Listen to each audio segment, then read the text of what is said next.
Edição especial da TV Ema que Bica com José Dirceu. Alô, companheirada! A TV Ema que Bica vai começar com política e cultura para conscientizar. Eu bico mesmo.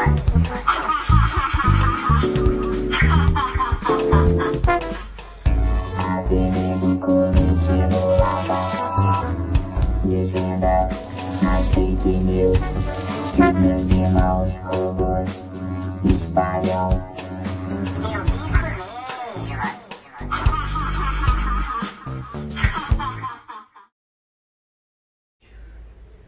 Olá, Zé. Quero lhe dar as boas-vindas em nome do Coletivo Lapa, núcleo do PT do Rio de Janeiro. Um núcleo formado de profissionais de várias áreas que se reúne toda semana para discutir política e planejar atividades. Um núcleo bastante ativo, um núcleo bastante atuante. Zé, tem um ritual aqui para a gente abrir a nossa reunião. Você vai participar, tá? Vontade. Irene, som na caixa.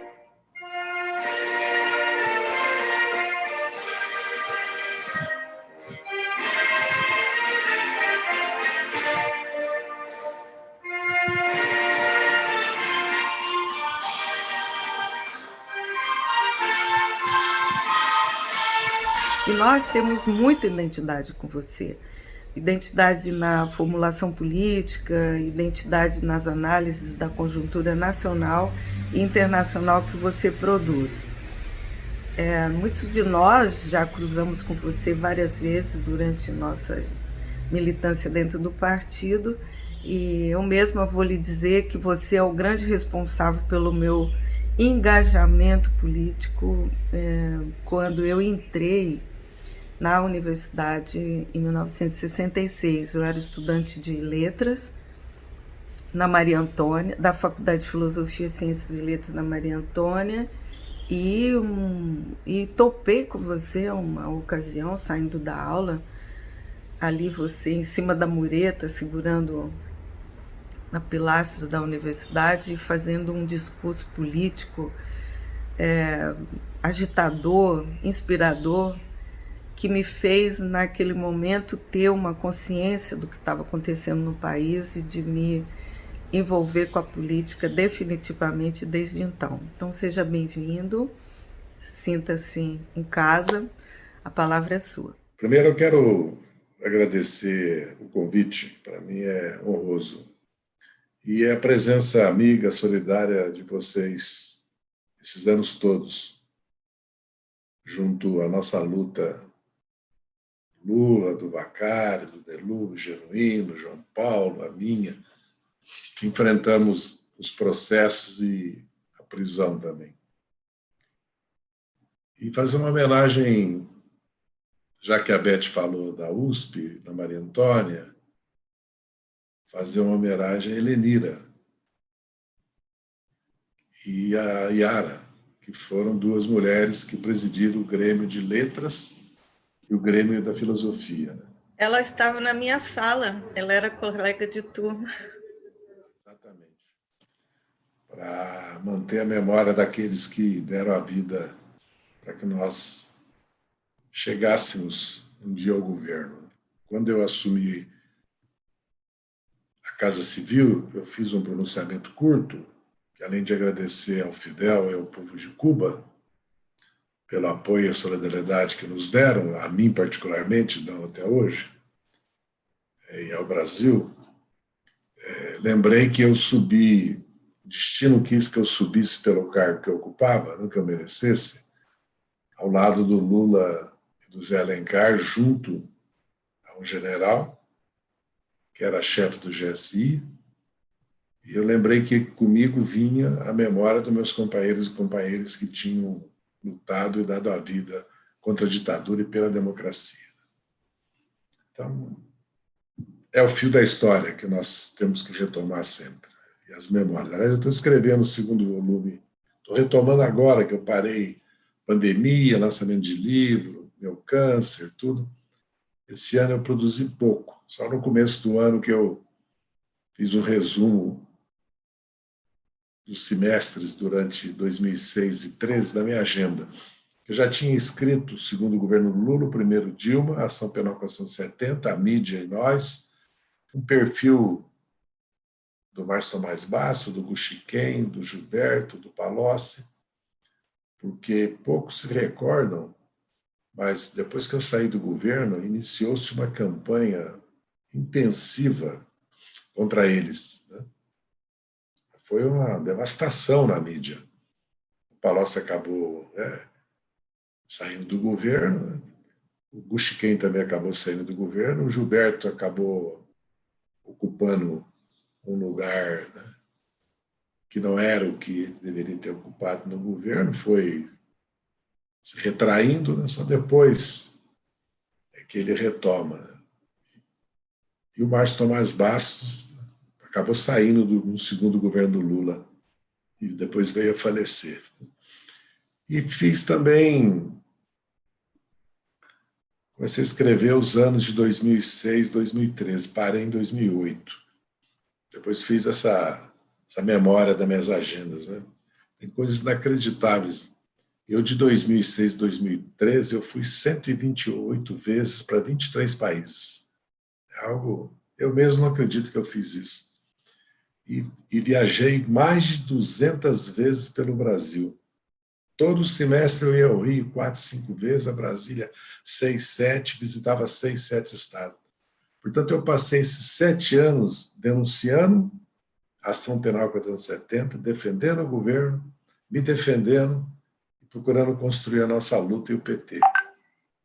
Foram anos felizes da minha vida, por mais que pareça contraditório, né? Depois eu tive que responder, né, a Ação Penal 470 em 2012.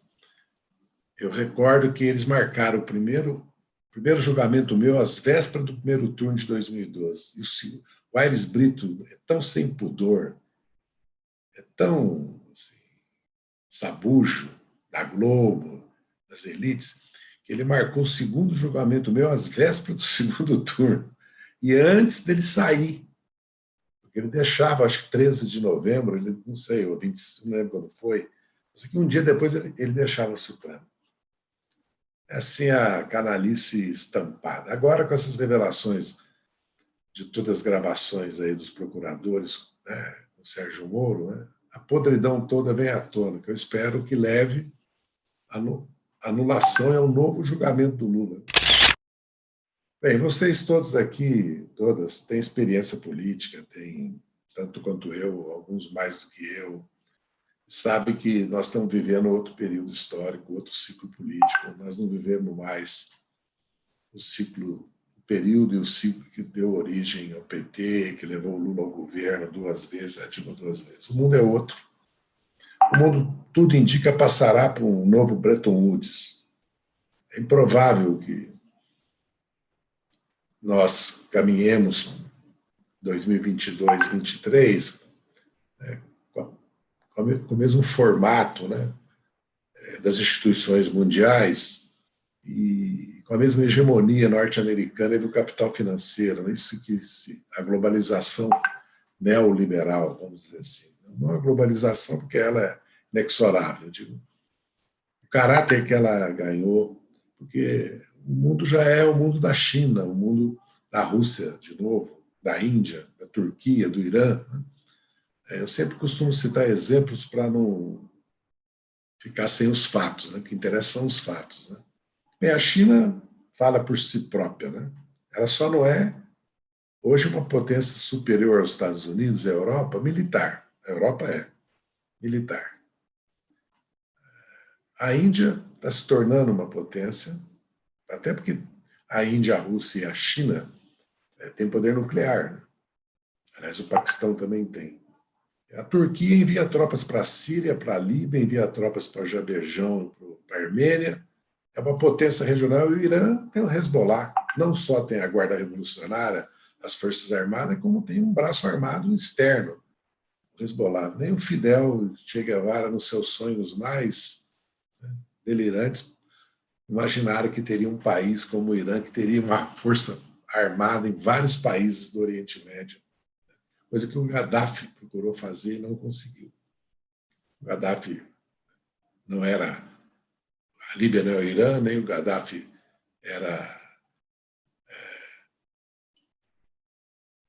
o que é a vanguarda política militar do Irã. O Putin, quando os americanos, todo mundo já esqueceu, começaram a usar a Geórgia para fazer instabilidade política na Ossétia e na Chechênia, lá no começo, o Shevardnadze, que foi ministro de Relações Exteriores do Gorbachev, esse lacaio dos americanos, começou a fazer provocação, ele invadiu a Geórgia e ocupou a capital em 24 horas. E obrigou a União Europeia, certo, mudar o governo da Geórgia e deixar de ser um instrumento de provocações. Quando os americanos começaram a ocupar a Ucrânia, como querem ocupar a Venezuela, querem ocupar Cuba, como fizeram com o Iraque, com a Líbia, queriam fazer com a Síria, os russos e o Irã não permitiram, e fizeram com o Afeganistão, o Putin ocupou a Crimeia, fez um plebiscito, 90% da população que é russa decidiu reintegrar a Crimeia à Rússia, à Federação Russa hoje, que é, só não é um império como os Estados Unidos por causa da existência do império. Os Estados Unidos não é mais uma república, é um império, não é mais uma democracia, é uma oligarquia. Certo? E quando os americanos instalaram pela OTAN mísseis na Polônia, antes disso, o Putin instalou mísseis intercontinentais em Kaliningrado. Kaliningrado, como nós não temos informações, né, vivemos na ignorância pela nossa mídia sobre a Rússia, só a Copa do Mundo é que mostrou para o Brasil o que são as cidades russas, o que é a Rússia. Né? Kaliningrado fica em cima da Polônia e da Alemanha, é um território russo na Europa. É um território russo na Europa. É herança da Segunda Guerra Mundial. Além da Letônia, Estônia e Lituânia, nosso camarada Stalin, que não dormia em serviço, colocou um punhal em cima da Alemanha e da Polônia em Kaliningrado, que, além de tudo, é uma grande base naval também. Estou falando esses exemplos porque, como depois da Segunda Guerra Mundial, da primeira e da segunda, do crack de 29, né, do genocídio que foram as guerras, né, da destruição da Europa, né, da Rússia, do Japão, né, de toda a Indochina, né, de toda a Ásia Oriental, o capitalismo se autorregulou, porque o FMI é para regular o câmbio dos países, e a OMC é para acabar com a guerra comercial e com o nacionalismo, o colonialismo, tanto é que vem a descolonização. E a ONU é uma instituição política, que com veto com a política imperial dos Estados Unidos, perdeu a sua função em grande parte, mas ainda tem. E o Acordo de Basileia, que levou à separação dos bancos comerciais de investimento, que Thatcher, Reagan e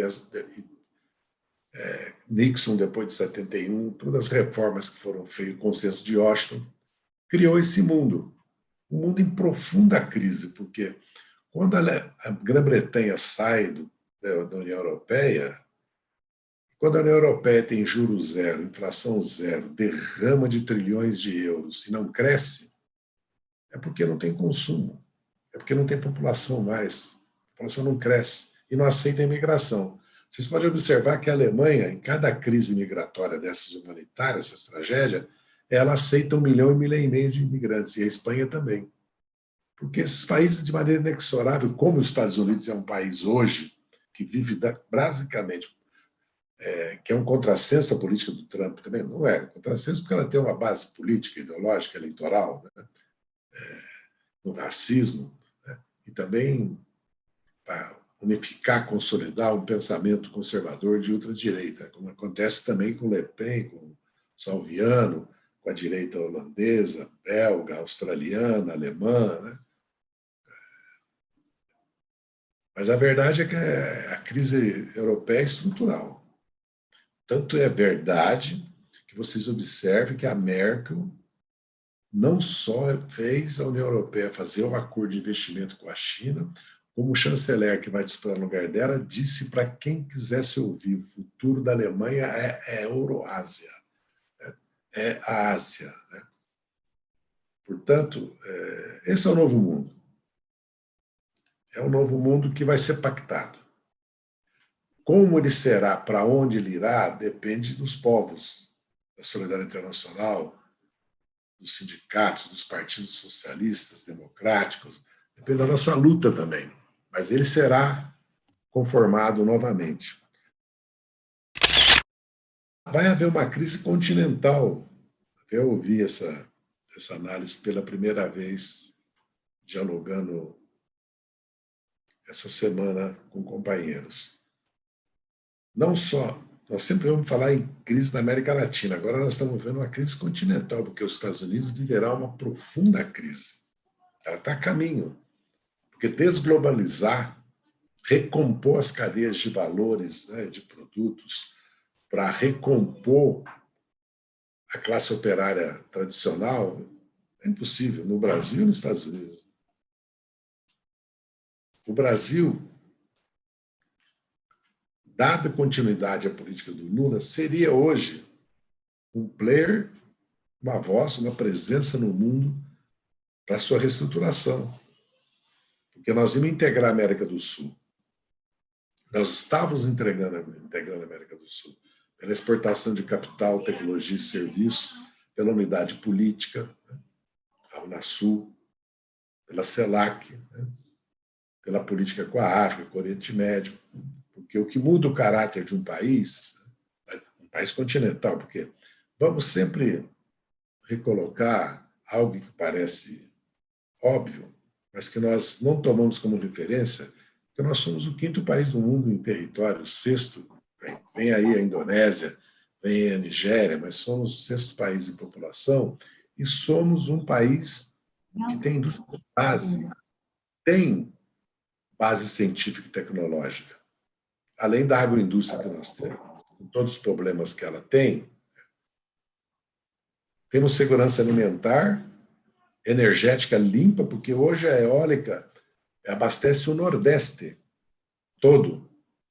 E temos, vocês se lembram que a revista Lancet, logo no primeiro pronunciamento que condenou Jair Bolsonaro e sua política genocida com relação à pandemia, o representante, o porta-voz, disse claramente: temos com a comunidade científica brasileira, que é uma potência científica, porque impotência, vamos dizer assim, para fazer uma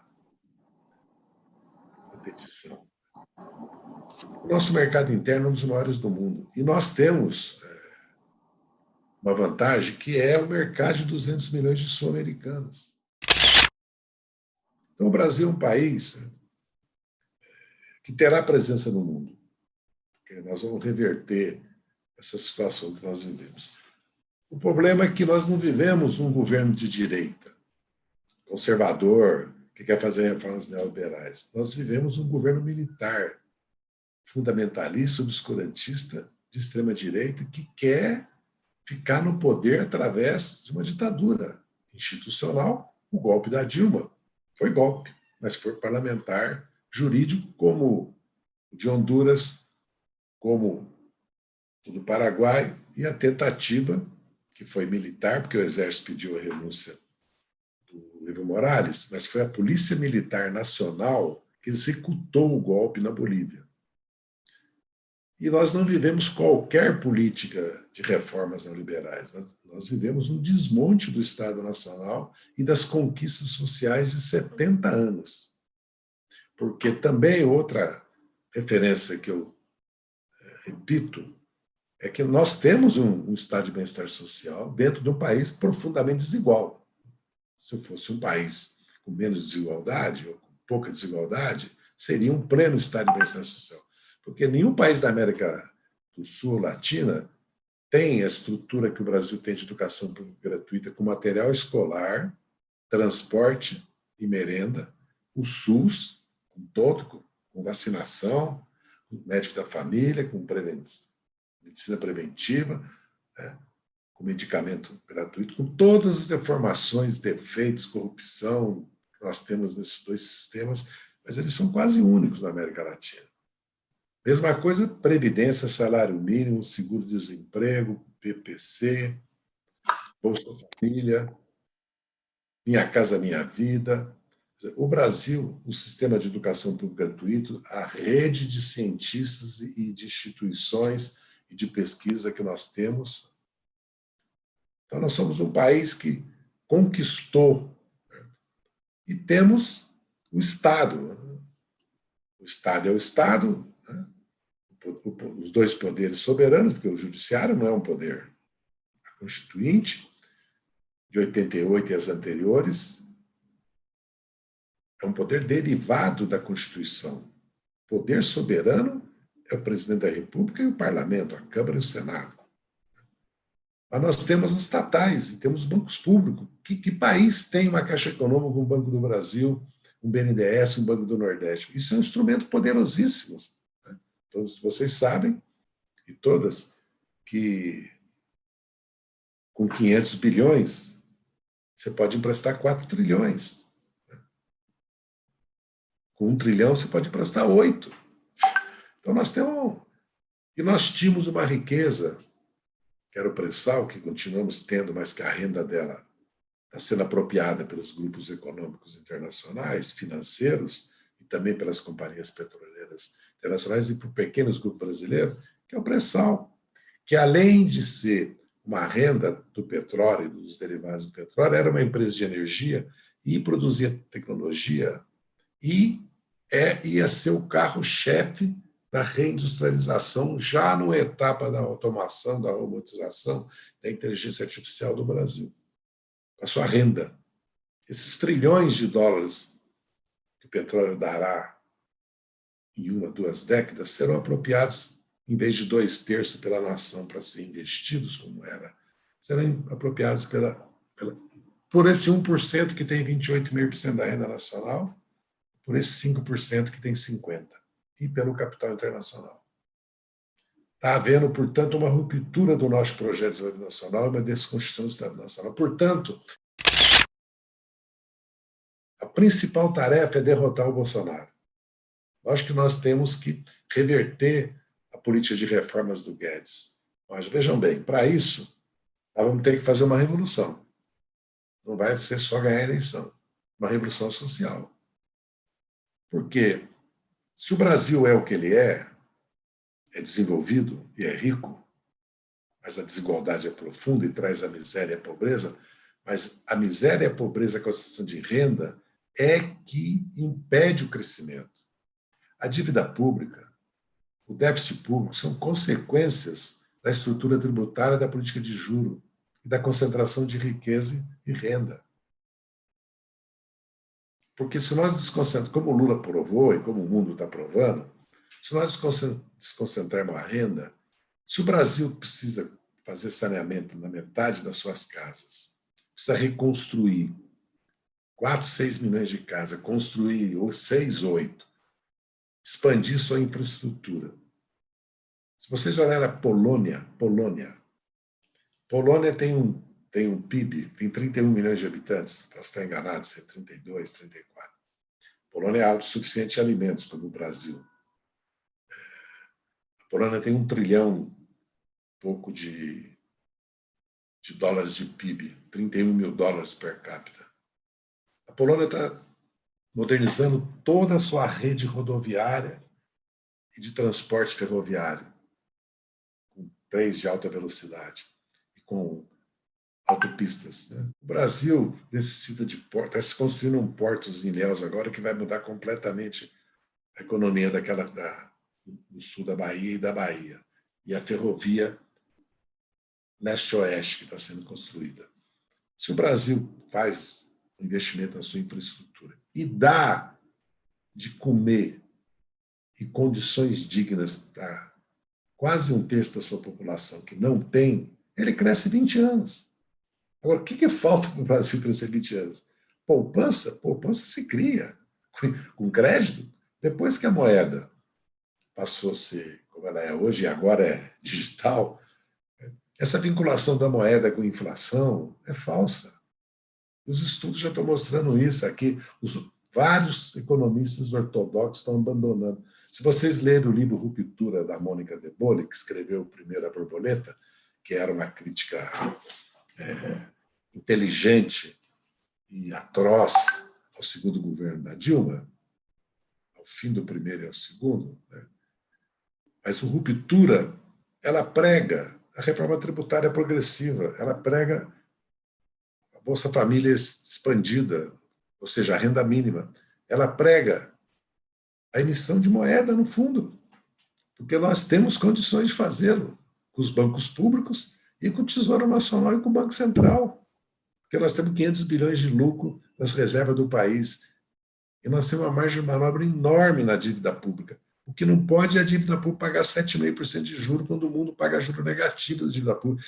A dívida pública norte-americana paga 1% de juros a longo prazo, 10 anos.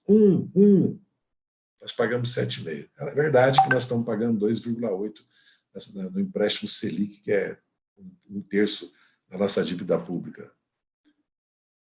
E hoje a classe trabalhadora paga 40% de juro real.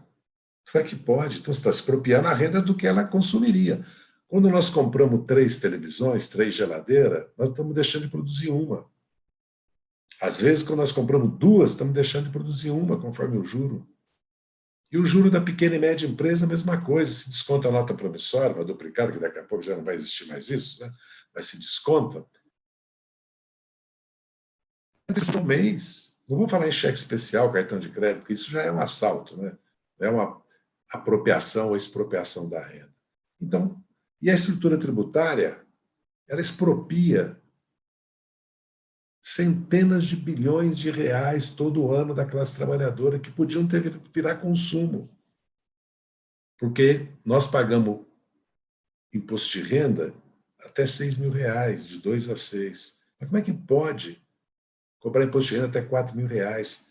E a partir de 6, todos pagam 27,5. Mas como é que pode? Quer dizer, quem ganha 6, 60, 600, 6 milhões, 60 milhões, paga o mesmo imposto de renda. Aí, lucros de dividendos, não paga herança de grandes fortunas. Eu estou falando para tomar o parâmetro da OCDE, o parâmetro do Brasil do passado. Não estou pregando nenhuma revolução tributária, não. Para retomar os parâmetros internacionais de impostos de renda, de patrimônio e riqueza. E tirar dos bens e produtos, que é que o trabalhador paga. Mas o problema é político, portanto, é de ter uma maioria parlamentar e ter uma base popular organizada, consciente. Houve uma mudança estrutural, ou importante, na classe trabalhadora brasileira. Não só pela reforma trabalhista, previdenciária, terceirizada. Hoje a metade da população economicamente ativa ou está informal, ou está precária, ou está desempregada. 33 milhões, 31 milhões e meio, carteira azul, carteira de trabalho. Sabe? Mas a classe trabalhadora, com a automação, robotização, que vai continuar, e agora com a inteligência artificial, as fábricas que tinham 40, 50 mil trabalhadores têm 4, 5 mil. E houve uma penetração profunda da ideologia conservadora, religiosa, da prosperidade, do consumismo, do individualismo e de direita conservadora da classe trabalhadora. Senão o Bolsonaro não ganhava a eleição. Não foram só as classes médias que deram a vitória para o Bolsonaro. Foi só o Fernando Henrique e o Ciro, quando não apoiaram a Haddad, que deram a vitória. Não foram os nossos erros só que deram a vitória. Nós temos, portanto, os sindicatos que foram desconstituídos com o fim do imposto sindical e com as derrotas e com as mudanças, né, no mundo do trabalho, precisam se reconstruir. E eu acredito que há um movimento, pelo que eu, participando de lives, né, de reuniões, na verdade, né, com as centrais sindicais, com a Força Sindical, com o GT, não só com a CUT, que é a nossa central, e com sindicatos, como, por exemplo, o setor de química e fármacos, né, que eram 40, 50 sindicatos, que iam descrevendo a realidade que eles viveram no ano de 21, defendendo a vida do trabalhador, defendendo os direitos, né? Defendendo o seguro-desemprego para ser pago, fundo de garantia, defendendo os acordos de redução da jornada de trabalho, da dispensa com ajuda do governo, reorganizando os sindicatos sem recursos, com 10% do orçamento. Para vocês terem uma ideia, uma das centrais tem um orçamento de 3 milhões para 2022, 2021. 3 milhões. 3 milhões. Quanto era o orçamento antes? No mínimo 40, 50, entendeu? E também as eleições, a disputa nas eleições, os candidatos operários, metalúrgico, bancário, químico, de alimentos, de serviços, de comércio, a vereança, a prefeita, as prefeituras. Então há a necessidade de uma profunda mudança que está acontecendo, porque as centrais sindicais têm uma coordenação, têm um porta-voz, têm uma pauta mínima, e estão atuando, estão procurando se unificar na base e organizar a agenda de luta na pandemia, que é a prioridade, a vacina, o auxílio emergencial, a defesa de um programa de investimentos para o país sair, né, que vai um crescimento que vai ser exíguo, porque, na verdade, é quase que, né, a retomada do que estava no passado. Né? No caso do PT, dos nossos partidos de esquerda, o desafio é maior, porque nós vivemos uma profunda crise. Veja bem, o resultado da eleição de 20 é um pouco assustador. Se você olhar a votação de 16 e 20, não precisa nem ir para 12 dos partidos, só quem cresceu foi DEM, e muito, quase dobrou, PP, PL, Podemos, e por aí vai. O PSDB e o MDB perderam quase 20 milhões de votos. O PCdoB perdeu mais de 50% dos votos. A Rede quase desapareceu. O PV quase desapareceu. O PSB perdeu quase a metade também. O PDT que perdeu 30%, 40%. E nós ficamos no mesmo lugar. E a coalizão de centro-direita teve 20 milhões de votos e o Centrão 20. E nós, toda a esquerda juntando com Rede, PV, Cidadania, que nem sempre está alinhado conosco, muitas vezes está alinhado com o PSDB, DEM, MDB, tivemos 25 milhões de votos. E veja bem, apesar de tudo que aconteceu de 13 a 18, nós tivemos uma votação no primeiro turno que demonstra que nós temos uma base social, política, institucional, porque 32 milhões de votos para o Haddad é um fato histórico. Eu até falava isso para ele ontem. É um fato histórico. E mesmo 45 no segundo turno. Mas 22 não é 18 e muito menos 2002. O Brasil é outra, a cultura é outra, os problemas são outros e os desafios são outros. A força do conservadorismo que penetrou na classe trabalhadora, a questão religiosa, a força das igrejas neopentecostais nos bairros, a nossa ausência dos bairros, a luta nos bairros, da vida nos bairros, da solidariedade nos bairros, na presença não só cultural nos bairros, são elementos que nós precisamos girar, mudar. Mas os partidos todos estão frente a um desafio, que não é só 22, é o desafio de serem capazes, né, de se reinventarem, se renovarem para enfrentar essa nova realidade. Porque nós somos, no fundo, um partido do Nordeste, dos pobres. Mais do que um partido da classe operária industrial ou da classe trabalhadora urbana. Aí que somos também, somos o maior. Porque 60% a 65% dos votos vieram do Nordeste para o Haddad. A base social, eleitoral, política, institucional do PT é o Nordeste, onde nós temos 4 governos e grandes bancadas parlamentares e prefeituras. E tem um elemento que é a releitura do Brasil e do mundo. O PT precisa reler o Brasil e o mundo. O PT precisa ser repactuado. Nós vamos disputar a presidência da República. Não se pode pedir ao PT que não tenha candidato. O PT tem o direito de ter candidato, como o PDT tem. O PSB e o PCdoB, que podem se fundir ou formar uma federação, terem ter, no caso da federação, ou o próprio PSOL. Mas o ideal era que nós tivéssemos uma candidatura da esquerda com força para dividir a centro-direita, para disputar em 22. Eu sou muito otimista com relação ao futuro. Eu tenho procurado mostrar que o Bolsonaro não será reeleito. É improvável, é quase impossível, porque o acúmulo de contradições e o crescimento da oposição, porque é uma agenda muito ampla, a agenda que contrapõe ele à maioria da sociedade, né? É a política externa, é o meio ambiente, é a cultura, é a ciência, é a pandemia, né? É a questão do fundamentalismo religioso, é o autoritarismo, é a militarização do governo, porque nós estamos vivendo um problema grave, que é histórico, que mostra que há tutela militar sobre a democracia brasileira. Não é sobre o governo Bolsonaro, não, é sobre a democracia, porque os militares não aceitam a supremacia do poder civil e o comando do presidente da República. Não aceitam. Quando eles falam que o problema com a Dilma e conosco eram os currículos das escolas, a Comissão da Verdade e as promoções, quer dizer que eles são o poder dentro do Estado.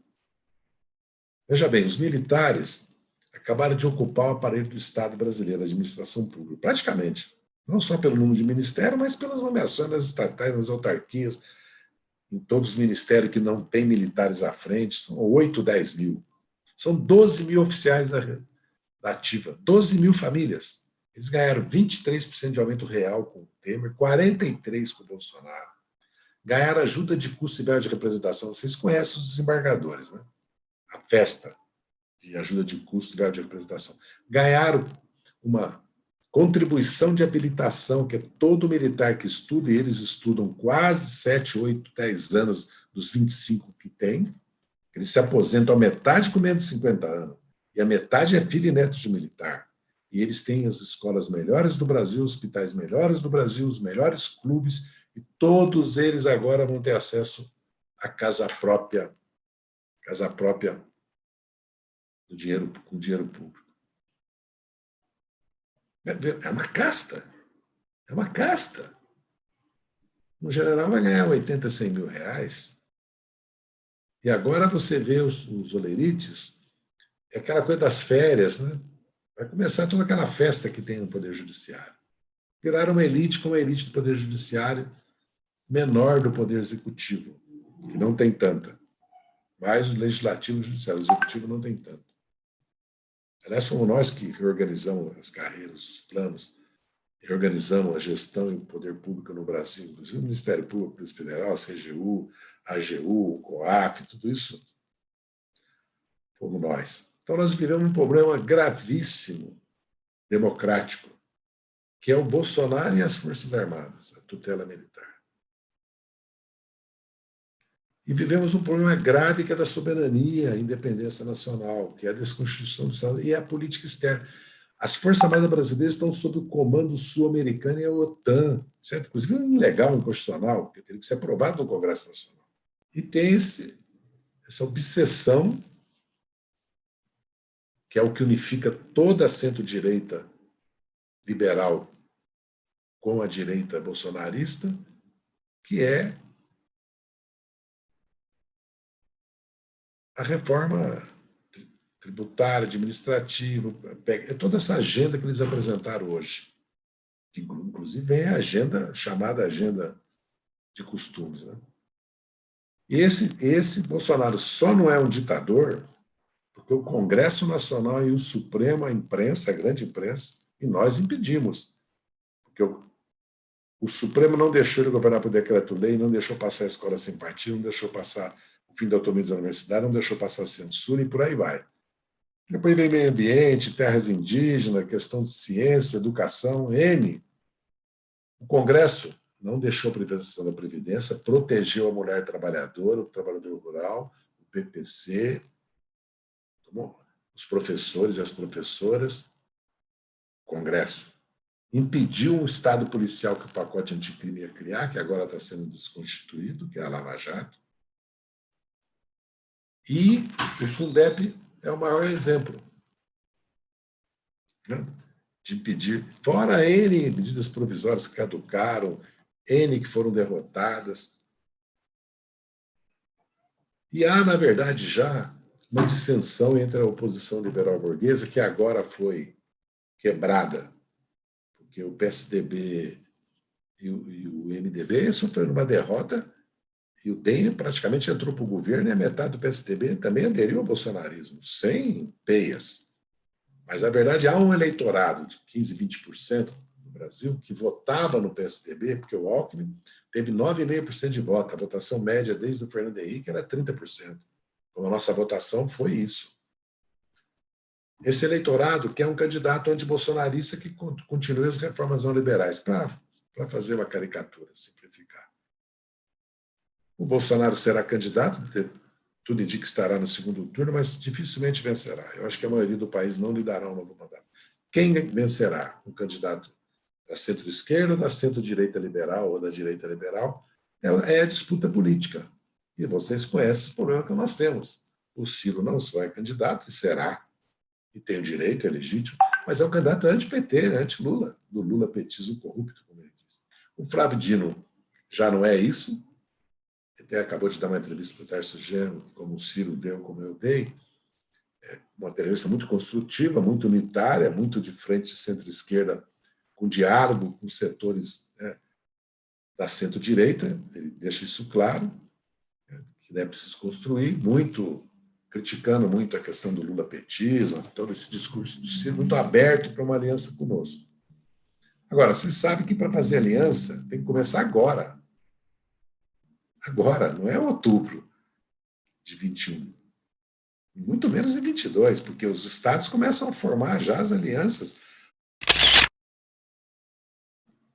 Como o país está à véspera de uma tragédia, né, porque o que está acontecendo com a pandemia, se a vacina atrasar muito, vai ter paralisação de novo dos serviços do comércio. E os serviços estão muito afetados. O comércio sobreviveu, mas a Federação do Comércio do Rio mesmo deu declaração que não aguenta. Vai acontecer o que aconteceu com os serviços. E vai haver, de novo, uma recessão no primeiro e segundo semestre.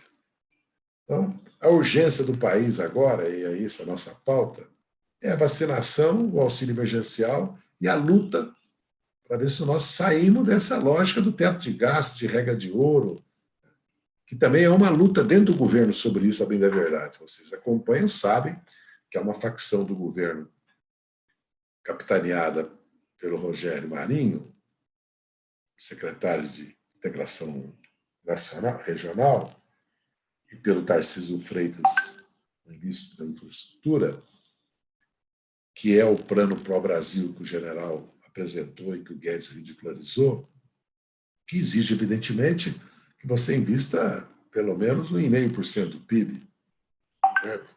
Seriam 100 bilhões, porque o país precisa começar a sinalizar a retomada do crescimento, mas para isso precisa mudar a política mais geral.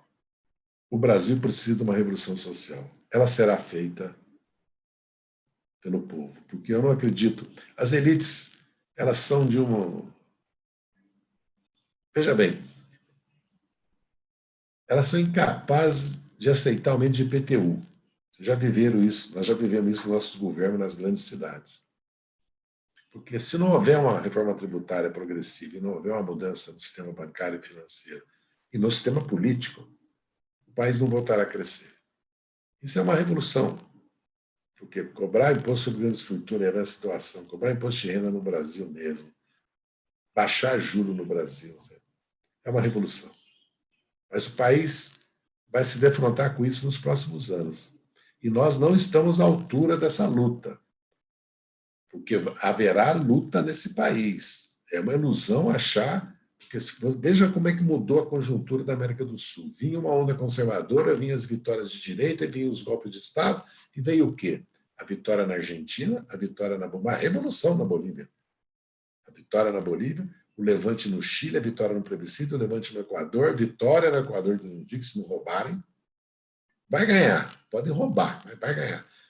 A Colômbia passou meses em sublevação. Nós ganhamos a eleição municipal depois de perder a presidencial por 1% no Uruguai. Quem está fora da regra é o Brasil. Mas aqui sempre houve luta. Eu me lembro como se fosse hoje, quando a ditadura perdeu a eleição em Minas e no Rio, em 66. Perdeu a eleição. Quer dizer, o povo disse não à ditadura e ia perder se tivesse a eleição em 65. O Juscelino estava eleito. Ou outro. O que aconteceu? O movimento estudantil de 68, classe média na rua contra a ditadura, a classe trabalhadora começaram as grandes greves, a resistência armada, aí sim. Muito bem. 5 anos de terror e silêncio. Vitória do MDB nas urnas, aplastante contra o Arena. Nunca mais a ditadura ganhou a eleição. E ia perder no colégio eleitoral o presidente de 71 não fosse o pacote de abril. 75, reconstrução da UNE, luta contra a carestia, greves operárias, movimento nos bairros, luta da anistia, vitória eleitoral em 78, em 82, campanha das diretas, governo Sarney luta todo o tempo, luta pelo impeachment, 8 anos de Fernando Henrique luta o tempo todo. Veja que é uma trajetória de lutas, inclusive quando o povo se calou, votou contra. Então, haverá luta. Quem estará à frente dessa luta? Onde nós estaremos é a questão, porque o Chile mostrou que os partidos podem ser varridos. Não a memória, não o programa, porque o programa... Nós temos um fio da história, o projeto de desenvolvimento, a democracia, a defesa da independência do país, a defesa... Porque a nossa classe trabalhadora, que foi constituída de 17 até hoje, vocês conhecem a história dela, né? Ela teve grandes conquistas nesses 70 anos, mas ela teve muito sangue, muito suor, aí, muita lágrima. Mais da metade desses anos foram de ditaduras. Quantas vezes os sindicatos, as associações, as lideranças dos partidos foram destruídos pela repressão? Mas olha que nós chegamos a 4 governos a classe trabalhadora brasileira deu para o PT. É um fato inédito histórico. Mostra o grau de consciência política que ela alcançou. Mas agora nós estamos na baixa da defensiva estratégica e no momento que a consciência política precisa ser reconstruída. Agora, tem que ser reconstruída, não pode ser com um legado, tem que ser construída com sonhos, ideias novas, porque nós não vamos propor crescimento para o Brasil como o crescimento anterior, porque os desafios hoje são outros, ambientais, urbanos, tecnológicos, porque o novo mundo que está surgindo com o avanço tecnológico tem o desafio de que emprego será criado, como será o trabalho. E as cidades exigem uma transformação tão grande, a juventude espera uma mudança tão grande de valores, de ideias, que nós temos que acompanhar isso. Nós vamos nos apresentar com o mesmo discurso, com as mesmas plataformas de 20 anos atrás, e a eleição de São Paulo, disputa com o Boulos, já mostrou isso. Vocês sabem que o PSOL elegeu mais vereador que o PT, quando não elegeu mais, quase igual em São Paulo, e novos todos do PSOL, em São Paulo, Rio e Belo Horizonte. Já teve mais voto que nós. Então, não somos só nós que estamos na luta política e social. E nós não temos propriedade sobre o voto, sobre o apoio da imensa maioria do povo brasileiro. Muito obrigado. Eu me excedi na minha fala, devia ter falado só meia hora. Eu vou propor para vocês, para nós fazer uma segunda rodada amanhã. Se vocês toparem. Oba. Vocês entram falando. Zé, a sua intervenção de ontem foi muito boa e ela veio ao encontro de um trabalho que a gente está fazendo no PT, na base de defender a renovação. E foi muito bom mesmo, rapaz. Foi assim que a gente se sentiu respaldado, entendeu? Por uma das maiores lideranças nacionais da esquerda do Brasil, latino-americano, e você colocou com clareza a ligação da sua análise sobre o capitalismo mundial, as transformações nacional, o que fazer na luta contra o Bolsonaro, com as tarefas do partido, com a necessidade do partido. Isso aí foi para a gente muito importante. Mas eu queria destacar 2 pontos. O primeiro é sobre a sucessão. Eu acho que o maior desafio dessa sucessão está com a direita liberal, porque ela vai ter que o candidato dela vai ter que excluir o nome do segundo turno, ou Bolsonaro ou Lula. Bolsonaro é mais difícil, porque eu acredito que dificilmente ele vai conseguir impeachment. É provável que ele já esteja no segundo turno. Então, ela vai se voltar para tentar impedir novamente que Lula seja candidato. Tá? Então, está se tornando difícil também, porque o derretimento da Lava Jato e a desmoralização do Moro, ele pode até recuperar os direitos políticos. Eu até acredito que ele vai recuperar, entendeu? Então, essa é uma situação que já configura a complicação de 22, né?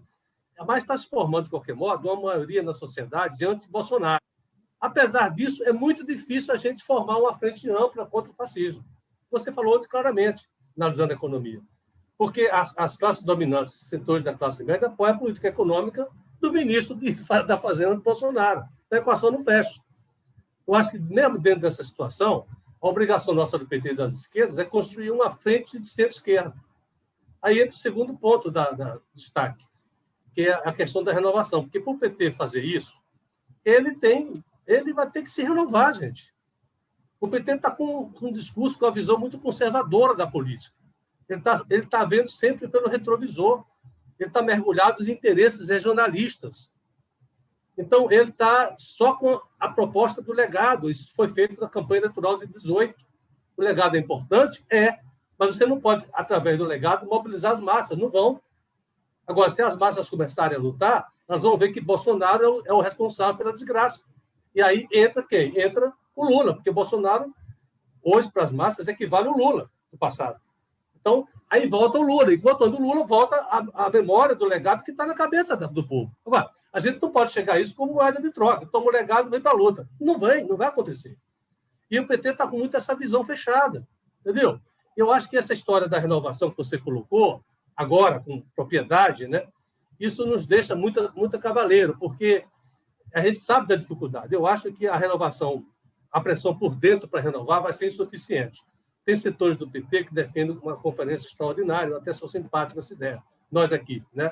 Mas, mesmo assim, vai ser insuficiente se essa pressão interna não tiver a pressão externa para cima do PT, seja pelas mobilizações populares, especialmente pelo que você falou, das revoltas populares, sociais, né, que vão eclodir em função da miséria e tudo mais, e vai se manifestar e pressionar o partido. Então, acho que esse é o quadro que eu vejo dessa situação da renovação, que nós temos que trabalhar. Eu acho importante, eu sei que você está indo nas bases, vai para Copacabana, tal, é importantíssimo isso, né? E tem outra coisa para finalizar, que eu achei também legal você ter falado, você já tem falado isso, da revolução social quando a gente ganhar o governo pelo voto em 22. Isso já é uma diferenciação, já mostra a dificuldade de nossa tarefa. Porque o governo Lula, a esquerda, a Dilma, fizeram as ações por alto, né? Não houve grandes mobilizações para pressionar. Mas, nesse caso, a gente vai precisar, até porque vamos aprender com a história. E aí nós vamos ter que resgatar direito, resgatar patrimônio, avançar em reformas estruturais. Isso tudo é um esforço muito grande. Não basta ações dos de cima, precisa da pressão dos de baixo, até para defender o governo e empurrar o governo, que ele vai estar sob pressões terríveis do grande capital, internacional, inclusive. Ele precisa estar sendo empurrado o tempo todo. Então, eu acho que esse é um bom desafio para a esquerda, para nós. Tá? É um desafio histórico que nós temos, que a gente gosta de fazer. Tá? E o problema que está colocado aí é apenas um. Sobra motivos para a revolução social. Agora, o que falta é consciência revolucionária para fazer isso. Então, esse é o nosso desafio. E estamos juntos, Zé. Estamos juntos. Gostei muito. Então, nós temos um desafio muito grande. E o tempo está correndo contra nós. Porque, em maio, já estarão sendo construídas alianças regionais, inclusive do PT. Em outubro vai começar a campanha eleitoral. Viu, Val? Talvez essa oposição liberal, que é antibolsonarista pelo meio ambiente, pelo obscurantismo, ciência, cultura, educação, até porque sente a necessidade da educação pública, do SUS. Esse eleitorado não tem representação neles, que nós podemos puxar esse eleitorado para nós. Porque quando nós falamos fazer uma frente de esquerda para fazer uma frente democrática, né, é partindo do princípio que o PSDB e o MDB terão uma candidatura própria contra o bolsonarismo, que seria o Guedes, né, com o Huck como presidente, com Dória como presidente, para fazer uma caricatura. Eu concordo. para mudar o PT tem que ter pressão externa, mas a democratização é muito importante, porque ela produz... Por que as correntes não querem? Por que o PT demorou tanto para entrar na era digital, entrar na era analógica ainda? O medo da democracia, porque não é um problema financeiro e nem técnico, é um problema político, de prioridade política, porque tecnologicamente isso aí nós temos tanto os quadros como a direita. E problema financeiro, nós temos recursos para fazer isso, que não é também assim um recurso. É falta mesmo de orientação política que precisa fazer. Colocar 1,5 milhão, 2 milhões de pessoas, 3 milhões, certo? Em contato, para fazer formação política, para fazer finanças, para mobilizar e para debater e decidir. Quando 3 milhões de pessoas decidem uma campanha, ela vira uma campanha de 15 milhões de pessoas.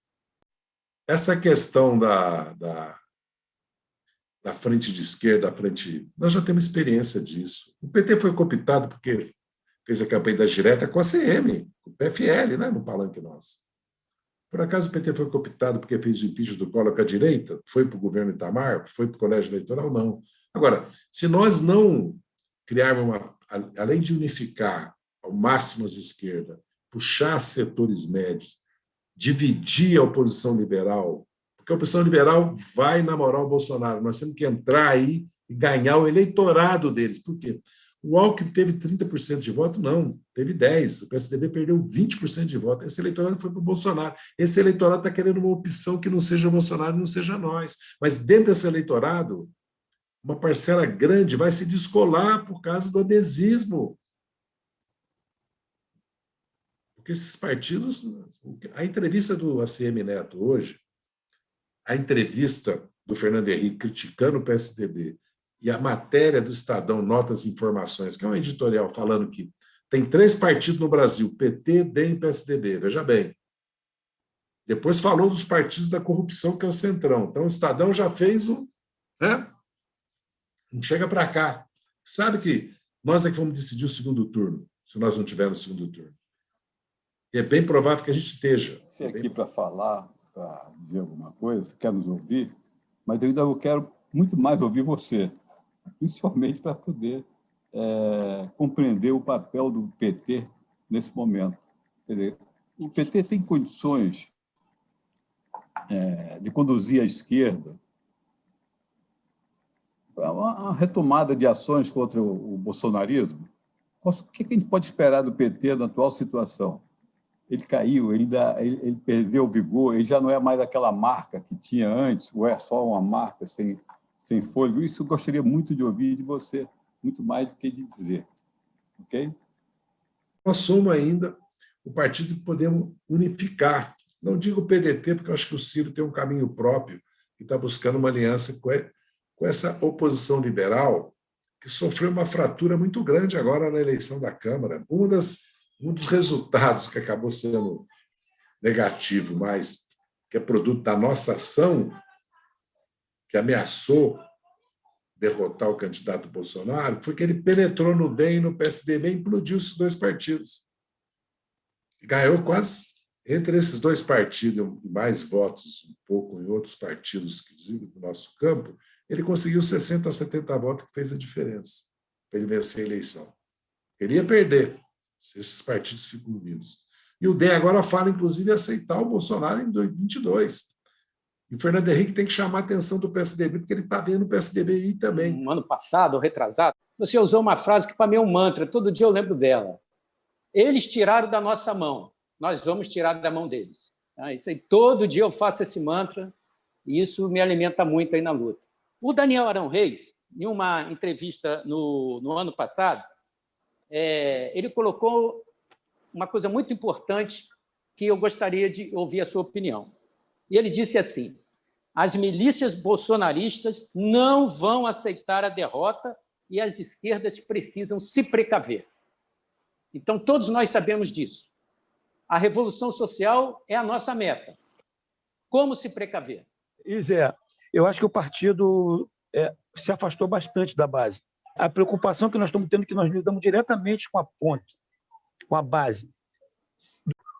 E, infelizmente, a gente não consegue ter condições de, via partido, aproveitar tudo que nós fizemos de política pública. E aí acho que o partido podia estar mais fortalecido, E a gente conseguiu superar, na minha opinião, um pouco aquele antipetismo. A gente conseguiu superar em alguns momentos, porque estão vendo hoje na prática o que está acontecendo com o país. E eu falo para o trabalhador, quando eu estou na favela, eu falo o tempo todo quanto é que custava o feijão, o arroz na época do Lula, quanto é que está hoje, a culpa é de quem? Então a gente começa a colocar essa conversa, que isso aí que o povo quer ouvir. O povo tem que ouvir isso, tem que sentir no bolso dele qual é a dificuldade que ele está tendo. O botijão de gás chegando a R$100. Né? Então, isso tudo, Zé, eu coloco aqui, o povo não sabe o que fazer porque fica pendente, porque esses caras estão armados lá dentro da comunidade. Nós temos que ter um diferencial, nós temos que tocar essa questão da segurança, que é importante, e esses aí se elegeram falando que iam resolver a situação de segurança.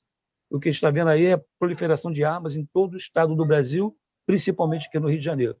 Forte abraço, comandante, estamos aqui na luta, firmes, e vamos que vamos. Lula inocente, Lula presidente. Vou começar pelo que você falou, viu, Jaime?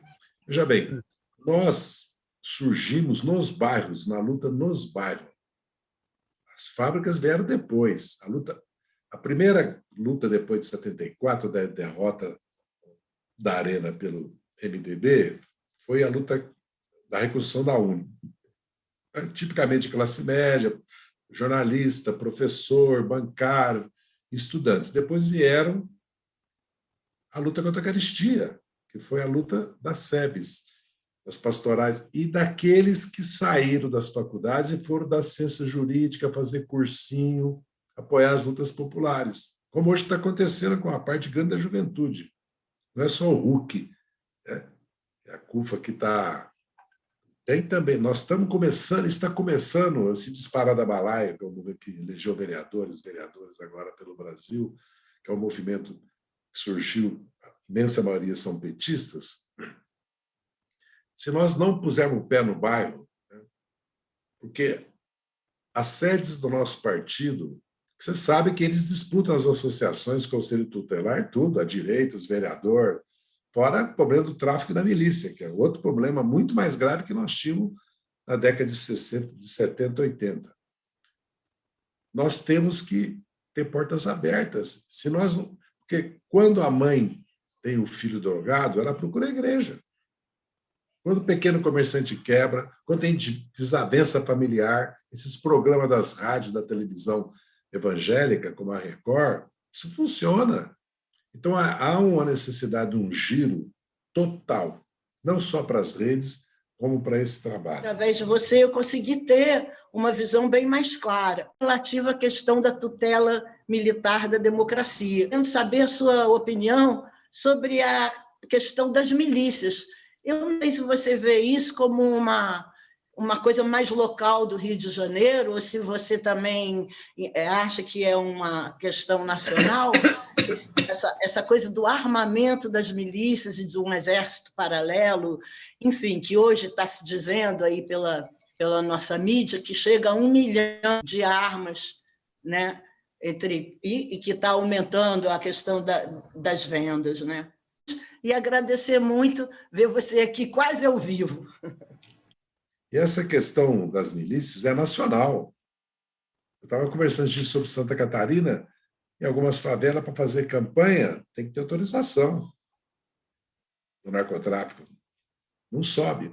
Se você teve relações do passado, tudo isso, abre portas, né? Durante nossos governos municipais, governo de estado, governo federal. Então, é uma relação que está todinha permeada pela presença da extrema-direita, da religião, que agora também está ligando as milícias, ao tráfico, né? O Rio é um exemplo disso.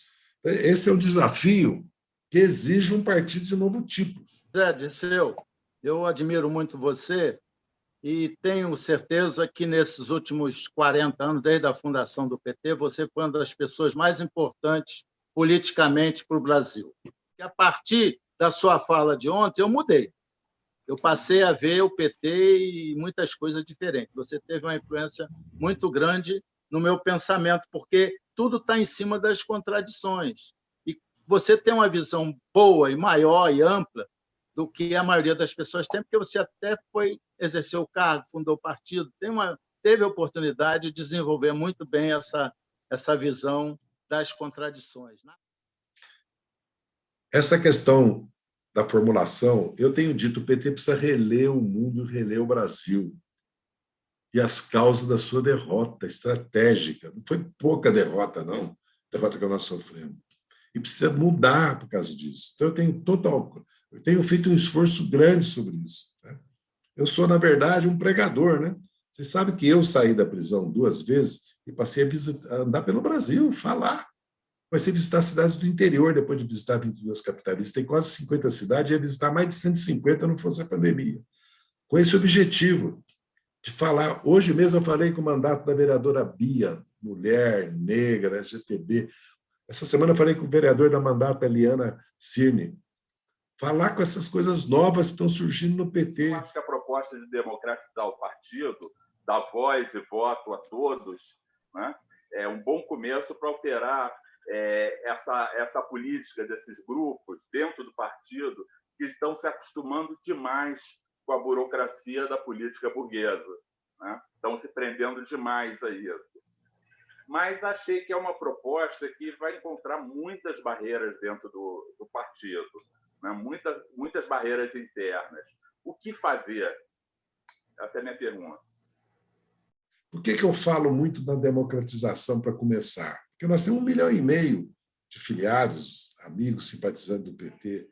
Se você conecta esse 1,5 milhão, a capacidade de movimento, de falar, de ouvir, de transmitir, de decidir e de autofinanciar o partido, porque nós estamos muito acostumados com o fundo partidário eleitoral.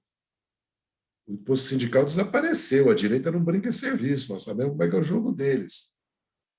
Então, eu acredito que, porque quando nós pensamos, né, o que fazer, né, sobre essa... A primeira coisa é o partido mudar, porque o partido ainda é o instrumento de luta da classe trabalhadora, que está muito permeada pelo pensamento conservador, religioso, neopentecostal.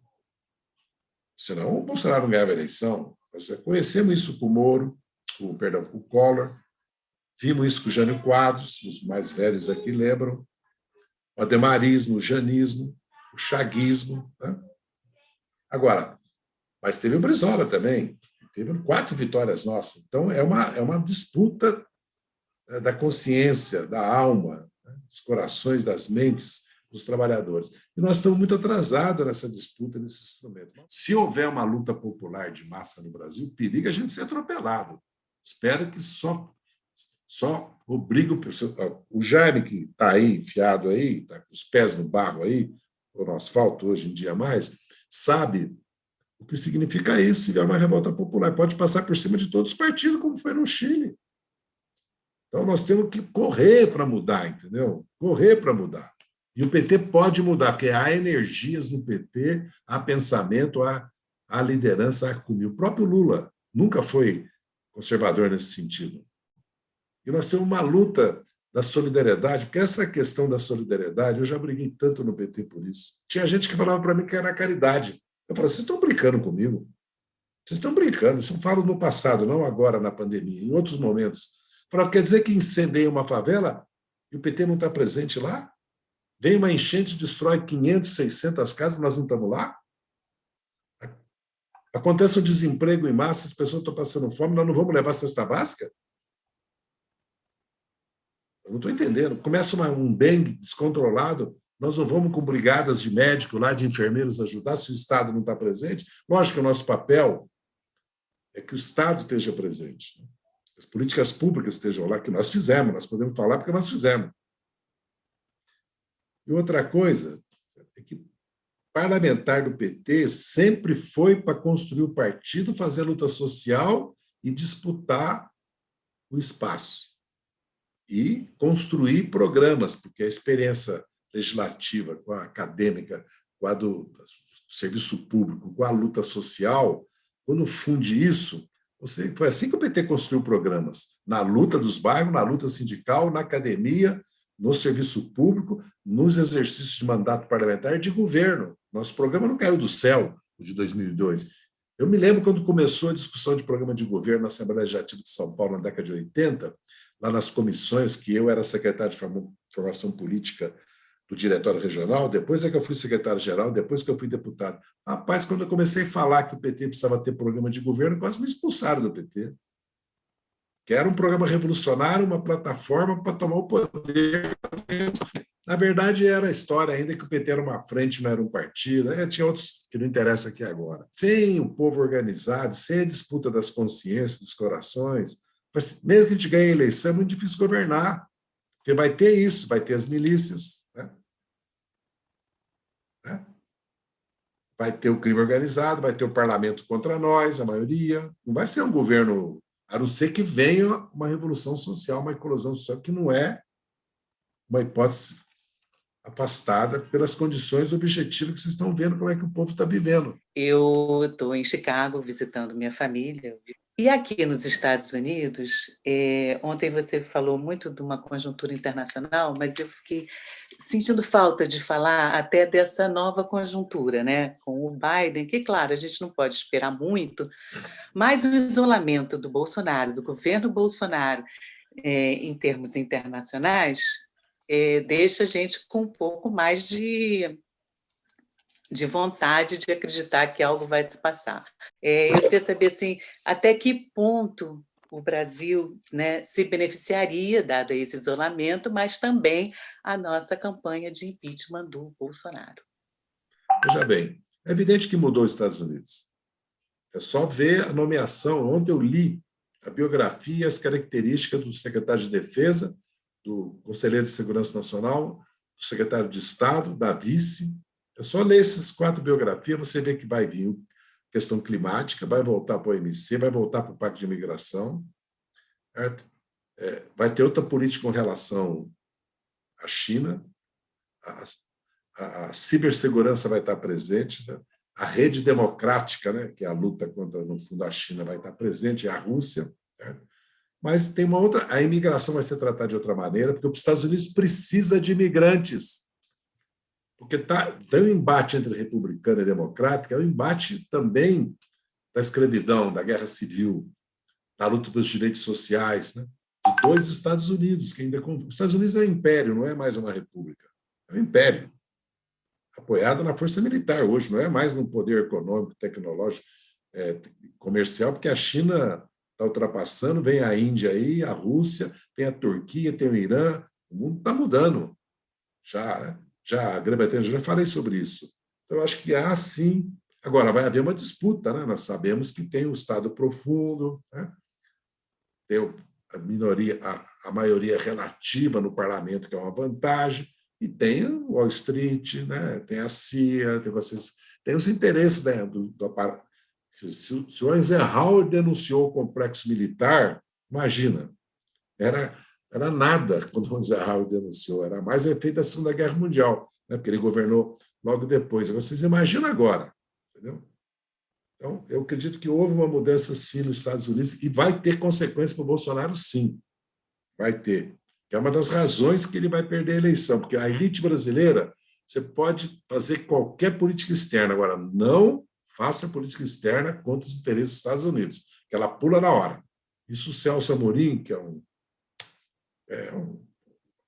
uma dádiva, né, que nós tivemos, né, como ministro de Relações Exteriores, esse quadro político da esquerda, né, democrática, da esquerda nacionalista, socialista, esse quadro fantástico, né, sempre me alerta e me fala. E a minha experiência também de vida me mostrou isso. Zé, eu queria tratar com você do tema da democratização da comunicação, mais especificamente sobre as possibilidades de mudança nesse modelo altamente concentrador e monopolizador da radiodifusão no nosso país, ou seja, os sistemas de rádio e televisão de sinal aberto.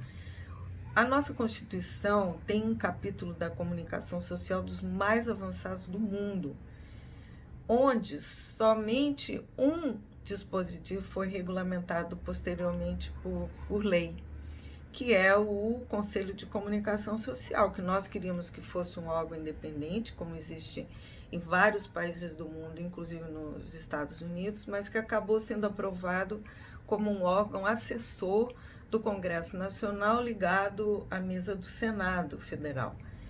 Como as concessões de rádio e televisão são concessões do governo, então elas são passíveis de políticas públicas, de regras, de regulamentação, de supervisão, e isso, na verdade, nunca foi implementado por lei. No final do governo Lula, houve a primeira e única conferência de comunicação que o país já fez, de onde saiu uma proposta muito bem fundamentada para a mudança desse modelo e que, infelizmente, nunca foi implementada pelo governo Dilma.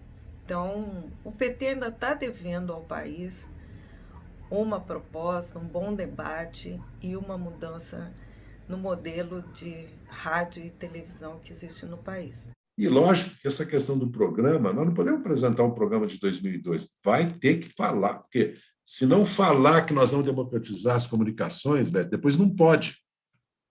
É verdade que o Lula já fez autocrítica, já fez em público, e é verdade que com o Frank ele construiu uma outra proposta, que depois, por razões que não vem aqui ao caso, o governo da Dilma abandonou. Mas que nós erramos nisso foi eu mesmo, que me arrependo amargamente, né, de não ter dado uma prioridade maior a isso. Independente que nós também não podíamos abrir 30 frentes, né, porque você não pode abrir, nas circunstâncias que nós chegamos no governo, nós tínhamos que priorizar algumas frentes, mas isso não explica tudo e nem justifica, entendeu? Há uma renovação na Fundação Perseu Abramo, há uma tentativa de reunir centenas de quadros, os núcleos de políticas públicas, há um esforço de reunir todas as fundações, agora mesmo na pandemia, apresentaram agora um documento, uma proposta, um manifesto, mas está faltando uma coisa, a nossa presença, a presença das lideranças no Brasil todo, porque a pandemia nos refluiu, mas a direita não refluiu. Os candidatos fizeram campanha, não fizeram aí no Rio? Fizeram campanha. Os governadores nossos estão viajando, você procura conversar com o governador. Está numa cidade, está noutra, está no outro estado, está cuidando de coisa aqui no governo federal. Tudo. E as nossas lideranças precisam começar, porque uma coisa é você fazer pronunciamentos, escrever artigo, outra coisa é você andar pelo país, criar fato político andando pelo país, fazendo eventos políticos. Né? É completamente diferente que o Ciro está fazendo, que o Boro está no Nordeste andando. Então é hora da gente começar. Nós temos que nos mover. Porque o que eu falei, em outubro começa a campanha eleitoral. Alguém tem dúvida que o Bolsonaro vai começar a campanha eleitoral em outubro? Alguém tem dúvida que o Centrão vai apoiá-lo, que ele pode ir para um dos partidos do Centrão? Então nós não vamos enfrentar o Bolsonaro. Lógico, tudo pode mudar. A imprevisibilidade é muito grande. Por causa da pandemia, por causa da crise social, por causa de tudo que a gente conhece do Brasil. Mas precisa mudar. Por que eu acredito que é possível recuperar o Brasil? Por que eu acho que eles estão desmontando os bancos públicos, as estatais, mas há um elemento que é a consciência nacional. Há um fio da história. Então, há um elemento, certo, que não só sobrou em momentos piores, não será agora que vai se sobrar, apesar da gravidade do momento. Segundo, o Brasil tem já os instrumentos que eles não vão desmontar, que aí também há contradições, que são os bancos públicos. Você já pensou que todos nós sabemos que um banco com 100 bilhões pode emprestar 800? Hoje, tudo é movido a crédito. Não existe mais moeda metálica, existe moeda digital. Se houvesse a emissão de moeda, trouxesse inflação, tinha implodido a Europa e os Estados Unidos de 2008 para hoje. Por isso que o André Lara Rezende, que é suspeito, tem falado isso. O Brasil precisa... A dívida pública, o déficit público são consequências da concentração de renda e riqueza.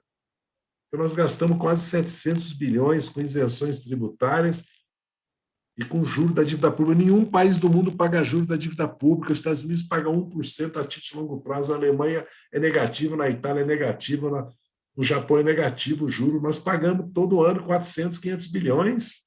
Mas você fala, em 10 anos são 5 trilhões. 5 trilhões faz uma revolução científico-tecnológica na infraestrutura, no saneamento, na habitação do Brasil, tira da pobreza todo mundo.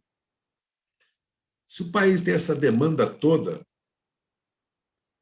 é só resolver o problema político, que é um conflito distributivo de fundo.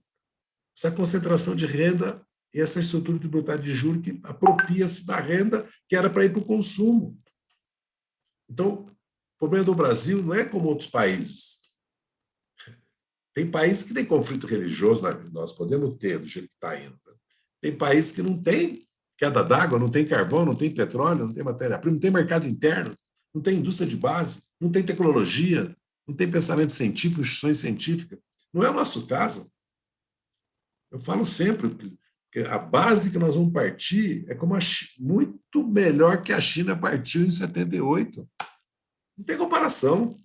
Então, por que o Brasil não pode? E ainda temos...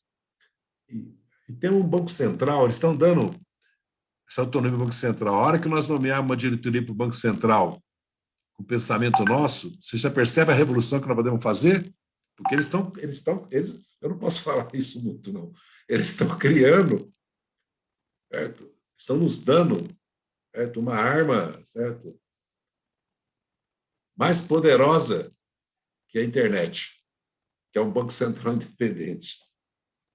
Porque se nós nomeamos um Banco Central que faça a política que o mundo está fazendo, o Brasil já sai dessa situação. Então, eu sou muito otimista. Agora, há um problema grave, que é da religião, da família. Quando se falou agora em campanha eleitoral, o antipetismo, tudo isso, há um problema grave, que é o problema da tutela militar, que eu já falei, e essa questão das milícias é gravíssima, porque evidentemente que eles estão armando o povo deles do crime das milícias, né? Que é o crime do Estado, ligado ao Estado, né? Porque o crime organizado é contra o Estado, mas o outro é ligado ao Estado. E a militância política deles de extrema-direita eles estão armando.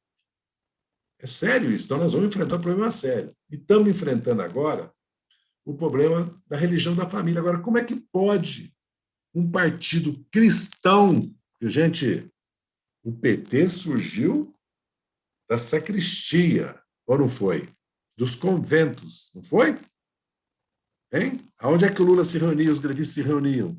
Aonde que a gente corria nas passeatas? Corria para onde? E o convento dos dominicanos em São Paulo? Era a base de quem? Lógico que essa igreja mudou com João Paulo II e criou essa situação no mundo todo, da extrema-direita.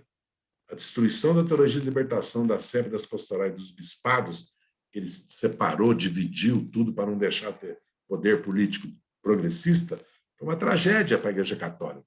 E se ela continuar com essa história de celibato, entendeu? Com essas coisas, aí sim que não vai para lugar nenhum. O problema é que os neopentecostais também estão ficando parecidos com a Igreja Católica, inclusive a Igreja Católica de antes de Lutero, né? Que é dinheiro, dinheiro, dinheiro, dinheiro, né? Então nós temos um problema. Família. Quem mais fez para a família do que o Lula? E nós perdemos essa discussão. E essa questão da chamada pauta identitária é um problema também grave para nós, porque a Globo é a vanguarda da luta pela igualdade das mulheres, antirracista, pelo meio ambiente, pelo direito à diversidade, LGBTQI+, né? É a Globo. São as empresas multinacionais. Não é que nós não... É lógico que isso é um problema real na nossa sociedade, ainda mais da nossa, estrutural. Mas o problema que nós vamos ter que resolver é a desigualdade em primeiro lugar. É lógico que nós temos a desigualdade, agrava o racismo, agrava a homofobia, a misoginia, tudo isso é fato. Deixa a mulher no segundo plano cada vez mais a desigualdade, porque no fundo é ela que arca até com a sobrevivência, na imensa maioria dos casos hoje no Brasil, da família. Agora, você vê petista falar da família quando está falando em público? Você vê petista falar de religião? Nós temos que falar. Então, nós vamos ter que enfrentar esses problemas. É isso. Fico devendo uma terceira conversa. Entre o Carnaval e a Semana Santa, a gente conversa de novo. Tá bom? A luta continua! Eu bico mesmo.